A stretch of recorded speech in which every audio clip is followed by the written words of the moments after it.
తెప్పోత్సవంకు ఏర్పాట్లు పరిశీలించిన ఉత్సవ కమిటీ చైర్మన్ అశోక్ రెడ్డి. ప్రముఖ పుణ్యక్షేత్రమైన జొన్నవాడ శ్రీ మల్లికార్జున స్వామి కామాక్షిదాయి ఆలయంలో జరుగుతున్న బ్రహ్మోత్సవాల్లో భాగంగా సోమవారం కళ్యాణం అనంతరం నిర్వహించనున్న తెప్పోత్సవంకు జరుగుతున్న ఏర్పాట్లను ఉత్సవ కమిటీ సభ్యులతో కలిసి ఆయన పరిశీలించారు. ఎలాంటి అవాంఛనీయ సంఘటనలు జరగకుండా చర్యలు తీసుకోవాలని సంబంధిత అధికారులకు సిబ్బందికి సూచించారు. ఆయనతో పాటు ఉత్సవ కమిటీ సభ్యులు తిరువైపాటి నందకుమార్, స్థానిక సర్పంచ్ కందికట్టు పెంచలయ్య తదితరులు పాల్గొన్నారు.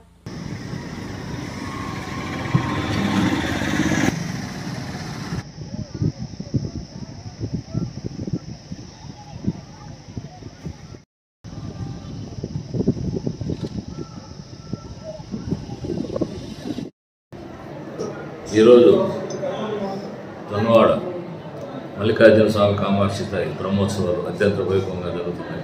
దాంట్లో భాగంగా ఈరోజు రథోత్సవం అమ్మవారి దయవల్ల, స్వామివారి దయవల్ల మే నెలలో ప్రకృతి అనుకూలించి చల్లటి వాతావరణంలో భక్తులు విరివిగా రావడం జరిగింది.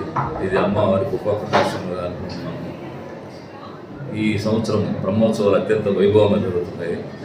ఈరోజు రథోత్సవం జరిగింది. రేపు కళ్యాణము, ఉదయం సాయంకాలం తెప్పోత్సవము అత్యంత వైభవంగా జరుగుతున్నాయి.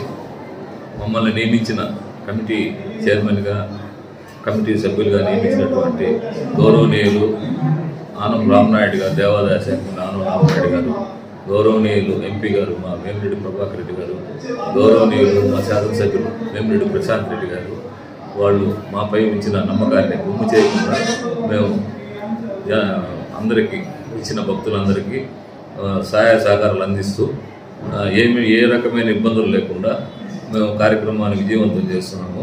భక్తులందరూ కూడా స్వామివారి కృపాకటాక్షంతో పునీతులు అవుతున్నారు. ఇంకా రేపు కళ్యాణము, సాయంకాలం తెప్పోత్సవం విరివిగా భక్తులు వచ్చి స్వామివారి కృపాకటాక్షములకు పాత్రలు కావాల్సిందిగా కోరుతున్నాం.